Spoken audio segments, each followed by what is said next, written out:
Paul reveals at the very start of this text that he's been given a thorn in the flesh.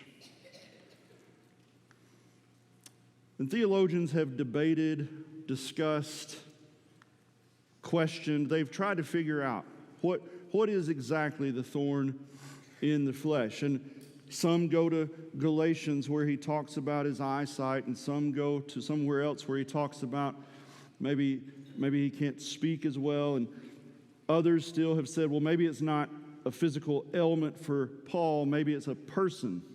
Some of you might be like, yes, that's the one right there.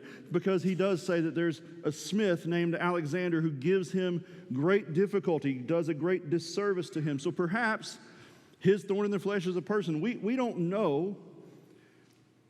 And I think the reason we don't know, the Holy Spirit inspired Paul to write a majority of the New Testament. So why don't we know what the thorn in the flesh is? Because it's not about the thorn. See, if it was important to know what the thorn is, Paul could have just said, I have a thorn in the flesh, it's this, and then theologians could have saved a bunch of time debating and talking about what it is. It's not about the thorn. The purpose behind the thorn is important. The placer of the thorn is important. And maybe you've grown up, and especially if you grew up in my time period, maybe you heard a band even sing a song that told you that every rose has its thorn. But is that really true? Anybody in here familiar with thorns, familiar with roses that don't have thorns? Yeah, you can grow those. And there are also some roses that have more thorns than others, right? So it's not consistent. So with apologies to Poison, I believe it was, every rose doesn't have its thorn. So as we read this, we need to understand, even when Paul says this, it's not a passage meant for all of us to say, oh, yep, I got to find my thorn, and once I identify that thorn, I now know why it's there. God put it in my life for this reason. You can't translate it that exact way, because not every rose has thorns. But there are some of you who, upon hearing that, you feel it very deeply, because you know what your thorn is. Some of you, like Paul, have pleaded with God multiple times to remove that specific thorn from your life. For some of you, it may be crippling anxiety. For some of you, it may be deep fits of depression. For some of you, it may be overwhelming pride. Who knows what it is in your specific life?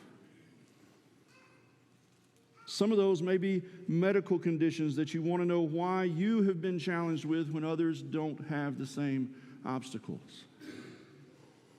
So understand, when we say not every rose has its thorn, it doesn't mean that the ones with thorns are less than the ones without. So maybe you can sympathize with Paul when he says, I pleaded with God 3 times for the thorn to be removed. God's capable of anything. Nothing is impossible for God. So some of us may even read this and say, God, why would you allow Paul to continue to serve with this thorn in his flesh, whatever it was? He asked you 3 times to remove it. And Paul learns through that walk with God that the thorn has been placed there for a purpose. You see, Paul has, perhaps more than anybody else at his time, many reasons to boast in his walk with Christ. And the thorn keeps him humble. Now, I'm not saying your thorn, if you have one in your life, is there to keep you humble, but I am going to say that if you have a thorn in your life that you have prayed for God to remove and he has not removed it yet, then understand it is there for a purpose, to work about his will and his way in your life and to draw you closer to him, to rely more on him. As we established, not every rose has a thorn. Some of you don't have a thorn. You can't go to one specific issue that you struggle with, that you battle with, but but you have weaknesses or an area of frailty. An area where you're like, that's if you're looking for a chink in my armor, that's where it is. For some of us, that's very visible things. For others, maybe those weaknesses are hidden and can be masked or covered up. But all of us have weaknesses. So whether or not you have a thorn, the first thing we need to take from this passage is that you can rely on God to be your strength.